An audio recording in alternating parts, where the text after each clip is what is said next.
अशोक गहलोत वो समझ रहे हैं इस बात को कि आने वाले समय में यहाँ से राजस्थान से हमारी सत्ता जानने वाली है। तो अब वो कर क्या रहे हैं कि कलराज मिश्रा को मोहरा बनाकर, जो राजस्थान के राज्यपाल हैं, कि ये अपने संवैधानिक पद का पालन नहीं कर रहे हैं। और सच्चाई तो ये है कि उनके आड़ में ये सीपी जोशी से ऐसा काम करवा रहे हैं जो कि किसी भी संवैधानिक पद पर बैठे हुए विधानसभा के अध्यक्ष को शोभा नहीं देता है।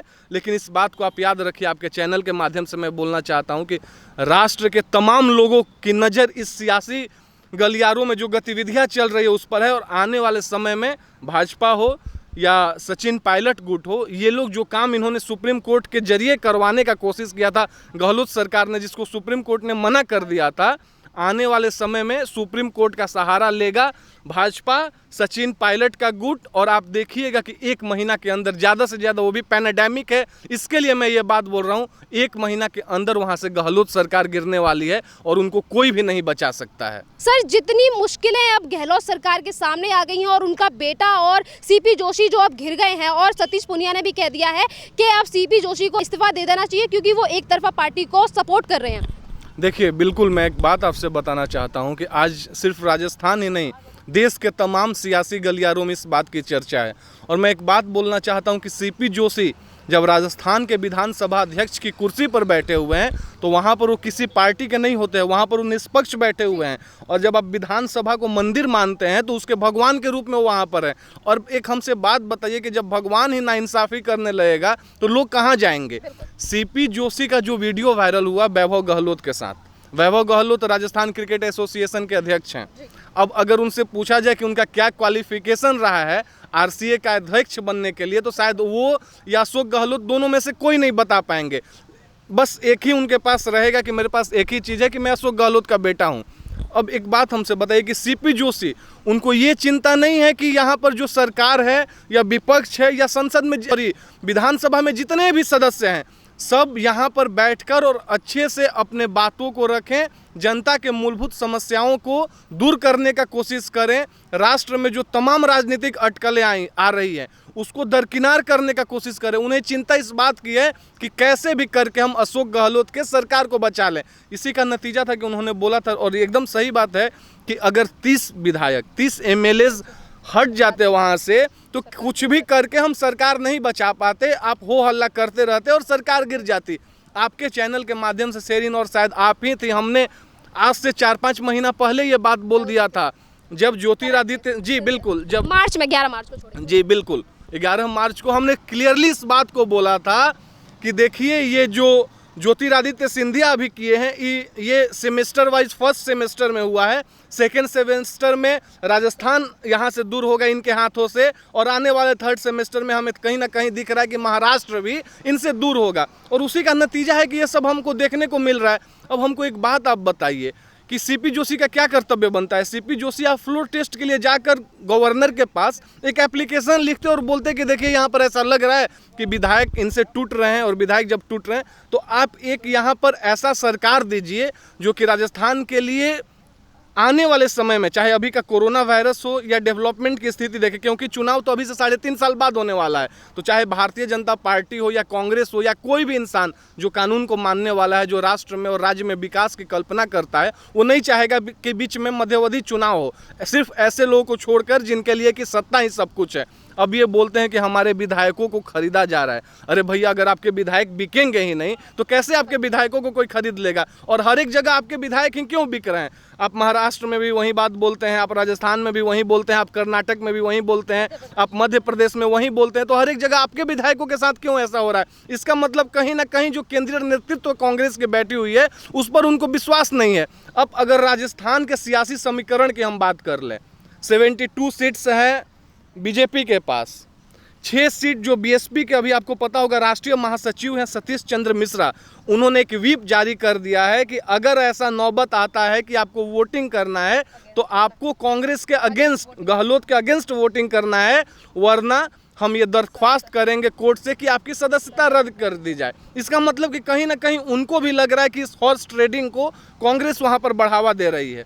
उसके बाद 19 विधायक जो आपके हरियाणा के मानेसर में अभी यहीं पर हैं, सचिन पायलट जी के साथ हैं। उसके अलावा सचिन पायलट के गुट ने दावा किया है कि 10 से 12 विधायक जो अभी गहलोत के बाड़ेबंदी से, अशोक गहलोत की बाड़ेबंदी, जी बिल्कुल, वो वहां से इधर आने वाले हैं। अब उसके बाद अशोक गहलोत तो समझ रहे हैं इस बात को कि आने वाले समय में यहाँ से राजस्थान से हमारी सत्ता जानने वाली है। तो अब वो कर क्या रहे हैं कि कलराज मिश्रा को मोहरा बनाकर, जो राजस्थान के राज्यपाल हैं, कि ये अपने संवैधानिक पद का पालन नहीं कर रहे हैं। और सच्चाई तो ये है कि उनके आड़ में ये सीपी जोशी से ऐसा काम करवा रहे हैं जो कि किसी भी संवैधानिक पद पर बैठे हुए विधानसभा के अध्यक्ष को शोभा नहीं देता है। लेकिन इस बात को आप याद रखिए, आपके चैनल के माध्यम से मैं बोलना चाहता हूं कि राष्ट्र के तमाम लोगों की नज़र इस सियासी गलियारों में जो गतिविधियां चल रही है उस पर है। और आने वाले समय में भाजपा हो या सचिन पायलट गुट हो, ये लोग जो काम इन्होंने सुप्रीम कोर्ट के जरिए करवाने का कोशिश किया था गहलोत सरकार ने, जिसको सुप्रीम कोर्ट ने मना कर दिया था, आने वाले समय में सुप्रीम कोर्ट का सहारा लेगा भाजपा, सचिन पायलट का गुट। और आप देखिएगा कि 1 महीना के अंदर, ज़्यादा से ज़्यादा, वो भी पैंडेमिक है इसके लिए मैं ये बात बोल रहा हूँ, 1 महीना के अंदर वहाँ से गहलोत सरकार गिरने वाली है और उनको कोई भी नहीं बचा सकता है। 24 तारीख को इन्होंने सत्र के लिए बना तो लिया, उन्होंने 21 दिन का नोटिस भी दिया था। पर यहाँ पे बड़ी बात यह है कि जिस तरीके से शुरुआत से ही मायावती इनके पीछे पड़ गई थी और मायावती ने व्हीप जारी कर दिया, जैसे कि इसका उल्लेख अभी आपने भी किया। पर मायावती ने अब ये भी नोटिस भी दे दिया गया है इनको और इनके विधायकों को, ये कह दिया गया कि आपने किस बेस पे पार्टी को छोड़ा। तो यहाँ पे क्या लगता है कि सरकार बच पाएगी अब? बिल्कुल, देखिए कहीं ना कहीं तो जिम्मेदारी और जवाबदेही तय होगी बीएसपी के उन 6 विधायकों का, क्योंकि हर एक पार्टी का एक अपना कॉन्स्टिट्यूशन होता है। और वहाँ पर अगर पार्टी का राष्ट्रीय अध्यक्ष, क्योंकि सिर्फ एक स्टेट में बीएसपी नहीं है, बीएसपी हर एक जगह पर है। बीएसपी का अगर साउथ में भी चल जाइएगा तो चाहे आंध्रा हो या कर्नाटका हो, आपको 1 या 2 विधायक मिल जाएंगे। अब बिहार में चले जाइएगा, वहाँ पर भी आपको 1-2 विधायक मिल जाएंगे। अब मैं आपको क्षेत्रीय और राष्ट्रीय पार्टी के बारे में डिफरेंस बता देना चाहता हूँ। क्षेत्रीय पार्टी में अगर 6 विधायक रहते और वो अगर एक स्टेट में है, तो इसका मतलब कि वो 6 विधायक जहाँ पर जाएँ अपने आप को मर्ज कर लेते और उनकी सदस्यता नहीं रद्द होती। लेकिन अगर आप राष्ट्रीय पार्टी हैं, इसका मतलब कि एक जगह के अलावा आपको हर एक स्टेट में एटलीस्ट 2% वोट मिलता है वहाँ के वोटर्स का। और जब ये 6 स्टेट में होता है तब आपको राष्ट्रीय पार्टी का दर्जा दिया जाता है और उसमें पूरा का पूरा अधिकार पार्टी का जो राष्ट्रीय अध्यक्ष होता है, और राष्ट्रीय अध्यक्ष जिसको तय करता है कि इन सब मसलों पर वो चर्चा करेगा और उसको अधिकार लेने का संवैधानिक हक प्राप्त होगा पार्टी के तरफ से। ये सब कुछ उस पर डिपेंड करता है। अब मायावती जी ने खुद बोला है और उसके साथ साथ सतीश चंद्र मिश्रा को इसके लिए उन्होंने बोला है कि आप इसकी जिम्मेदारी लीजिए और देखिए वहाँ पर क्या हो रहा है।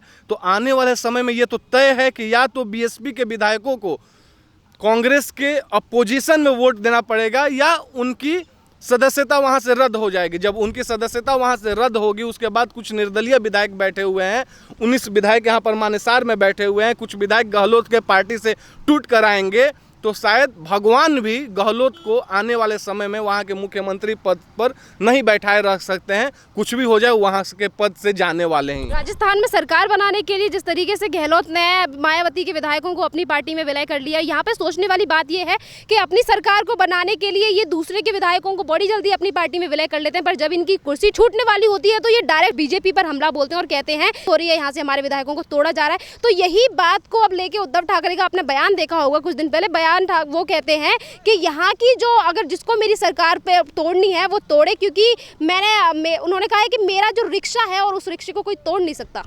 बिल्कुल, देखिए मैं आपसे एक बात बताना चाहता हूं। जब आप उद्धव ठाकरे की चर्चा कर रहे हैं तो आपको याद होगा कि आज राष्ट्र में सबसे ज़्यादा कोविड का केस अगर कहीं पर है तो महाराष्ट्र में है। और उसके बारे में जब मीडिया पर्सन्स ने राहुल गांधी से सवाल करने का कोशिश किया तो राहुल गांधी ने क्या जवाब दिया था कि देखिए वहाँ पर उद्धव ठाकरे सीएम हैं और वहाँ पर हम ड्राइविंग सीट पर नहीं है, इसलिए मेरा कोई अधिकार नहीं है।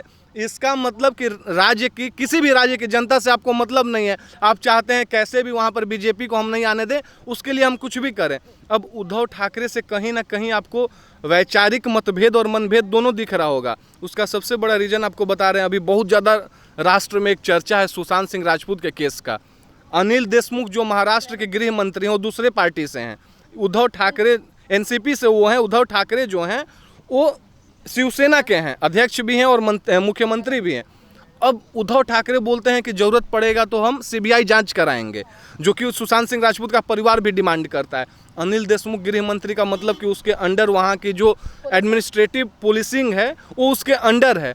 वो क्या बोलते हैं कि नहीं नहीं यहाँ पर कोई ज़रूरत नहीं है। अब ऐसा जब वैचारिक मतभेद होगा तो सामने बैठे हुए बंदा को, जो मुख्यमंत्री की कुर्सी पर बैठा हुआ है, उसे बहुत अच्छे से इस बात को का अंदाज़ा और समझ में आ रहा है कि यहाँ पर हमको कोई वैल्यू नहीं दिया जा रहा है, यहाँ पर मैं मुख्यमंत्री हूँ, लेकिन कोशिश ये किया जा रहा है कि कहीं ना कहीं से जो डिपार्टमेंट हमारे सहयोगी दलों के पास है वहाँ पर उनका हक चलते रहे। और जब ऐसा होगा तो उद्धव ठाकरे समाज को दिखाने के लिए ये बोल रहे हैं कि हमारा रिक्शा ऐसा है कि इसकी पहिया नहीं निकल सकती है। लेकिन आने वाले समय में आप देखिएगा, जैसे उद्धव ठाकरे ने भाजपा के साथ गद्दारी कर कर मुख्यमंत्री के रूप में देवेंद्र फडणवीस साहब को प्रोजेक्ट किया गया था, कांग्रेस के खिलाफ तमाम बातें बोलते हुए या एनसीपी के खिलाफ जनता ने बहुमत दिया था महाराष्ट्र में।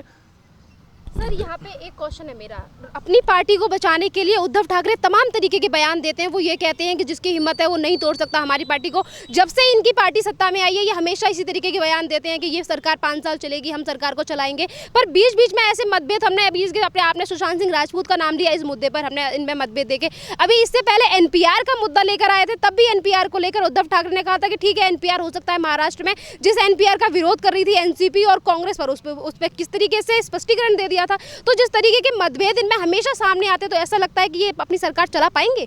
देखिए, मैं आपसे एक बात बताना चाहता हूं कि उद्धव ठाकरे कुछ भी करके मुख्यमंत्री के कुर्सी पर बैठा रहना चाहते हैं।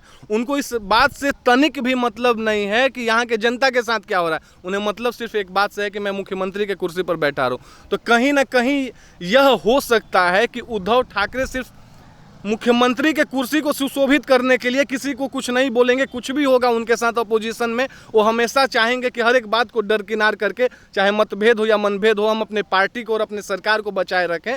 लेकिन कहीं ना कहीं इसका बहुत बड़ा खामियाजा आने वाले समय में, चाहे वो शिवसेना हो, एनसीपी हो या कांग्रेस हो, सबको भुगतना पड़ेगा। क्योंकि ये पब्लिक है, पब्लिक सब देखती है और सब जानती है। और पब्लिक देख रही है कि सिर्फ आप सत्ता पर आसीन होने के लिए वहाँ के जनता को इस मझधार में छोड़कर बैठ चुके हैं, और इस मझधार में छोड़े हुए हैं जहाँ पर वहाँ के जनता के साथ सही हो रहा है या गलत हो रहा है, इस बात को समझते हुए भी आप कोई भी काम नहीं कर रहे हैं। और आप देखिएगा इसका बहुत बुरा खामियाजा आने वाले समय में उद्धव ठाकरे की शिवसेना, पवार की एनसीपी और कांग्रेस तीनों को भुगतना पड़ेगा।